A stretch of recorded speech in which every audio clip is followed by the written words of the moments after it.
and any of the visa applicant have any medical condition, there are high chances for getting your visa refused. So basically immigration said, it's going to cost $1 million, and based on that we can't give you your visa.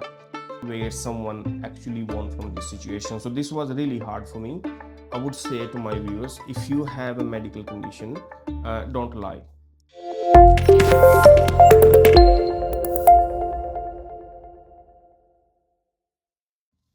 Every week, we hear tragic stories about visas being rejected on the basis of health conditions. It's a tragedy for the individuals and families. Shami, can you please tell us about visas being rejected on health conditions? Give us an overview. So one of the key thing our viewers need to be aware of is what is called ACT, which is a significant cost threshold.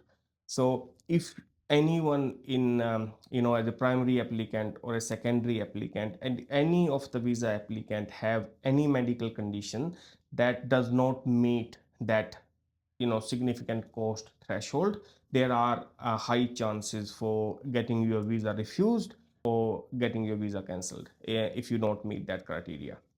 So, can you tell us a bit more about this cost threshold?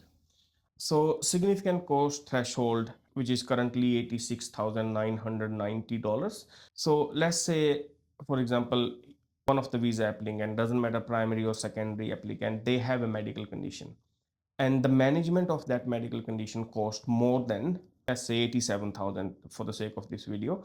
If the management of that condition cost more than $87,000, then by default you don't meet the criteria, and there are high chances that your visa will get refused or your visa will get cancelled.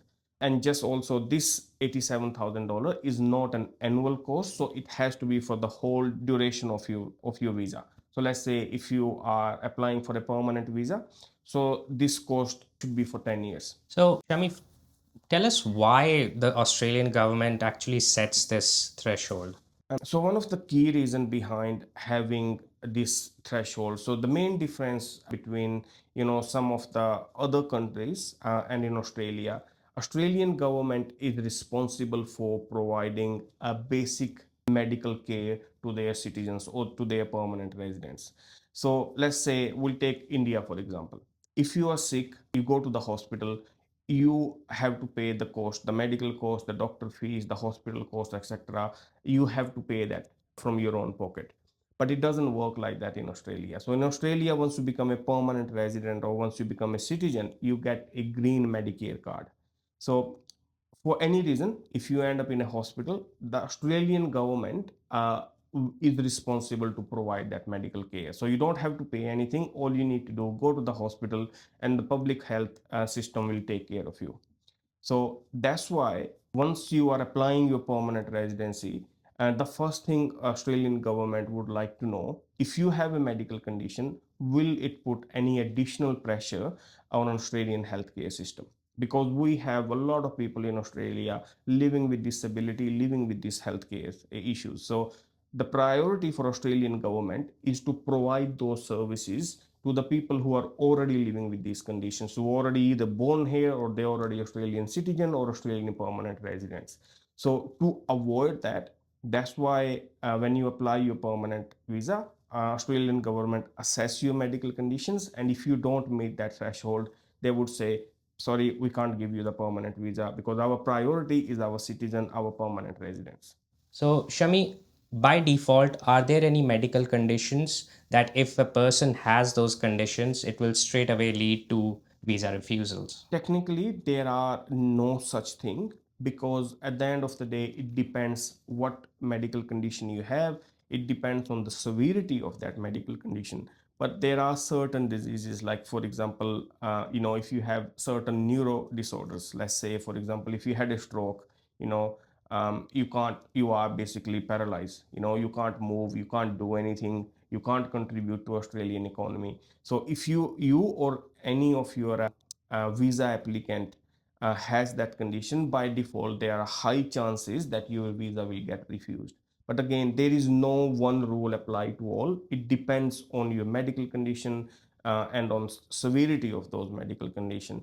But if you or any visa applicant in the application has neurological disorders, there are very high chances that you don't meet this criteria and you're more likely to get your visa refused. So, Shami, let me get this straight.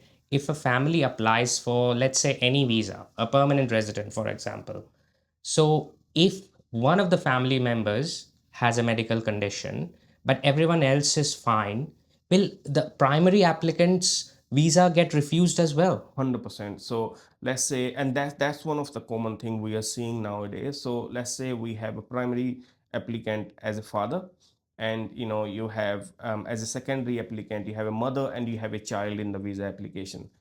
So what we're seeing nowadays, the kids are getting more and more getting these sort of medical conditions nowadays. So let's say if your child have some sort of medical condition that doesn't meet that threshold, your application will get refused. Doesn't matter if his primary applicant is okay, healthy, and they don't have any medical condition. The secondary applicant, because at the end of the day, based on the primary applicant, all the secondary applicant will also get the permanent residency. So the visa will definitely get refused if they don't meet the threshold. Have you ever come across someone who has had their visa refused on these circumstances? Yes, we have, and we are really proud to say that we did help quite a lot of people in this situation. So, as I said before, the in 21st century, the medical science, is getting better and better every day. People are living longer with these sort of medical conditions. So we had quite a lot of people, and especially as the example I just shared, primary applicants were father, mother, they were all okay. Their child was unwell, and they got their visa challenged simply because the child was not meeting that threshold. Okay, so without breaking any confidentiality, can you tell us of any success stories like the one you mentioned? Can you tell us more about it, that how you ended up winning their case? Yeah, 100%. So we had, as I said, like it's getting very common nowadays. We had quite a few cases, and we managed to win all. So one of the example that I would like to share, that we had a family who has been living, the family been living in Australia for last at least 10 years on a temporary visa. So after 10 years, now they finally decided that they want to apply for their permanent residency. So the primary applicant was a doctor, the secondary applicant was also a doctor, like husband was doctor, wife was doctor, and they had a 18 years old young son who was suffering a neurological disorder. So when they were applying for temporary visa, it wasn't a problem, because for temporary visa government is not responsible for to provide any sort of basic medical care. So let's say if they had to go to the hospital, they have to pay the money from their own pocket. But as soon as they start applying for a permanent visa, then that significant threshold, which is $86,990 or something like that, will definitely come into play. So what happened in their case, before they apply their visa, they went to see quite a few, migration specialists across the country, and no one was, basically all of them, all the migration professionals told them that they will not be able to get their visa approved. So after a long search, after a long battle, they came to us, and then I told them, I said, there are chances that we might be able to win this case, but the chances were really slim in this situation. But anyway, they trusted us, and then we fought for them.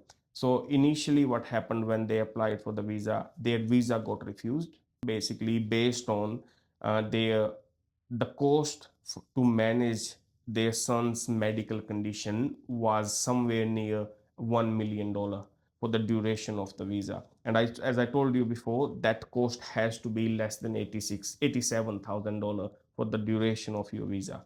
So basically immigration said, it's going to cost $1 million, and based on that we can't give you your visa. And then we fought for them, and eventually we end up winning. So now they have been living in Australia happily, and they recently became Australian citizen as well. That does seem like a very complex situation for that poor family. Now, I am curious, and I'm sure our viewers are curious as well.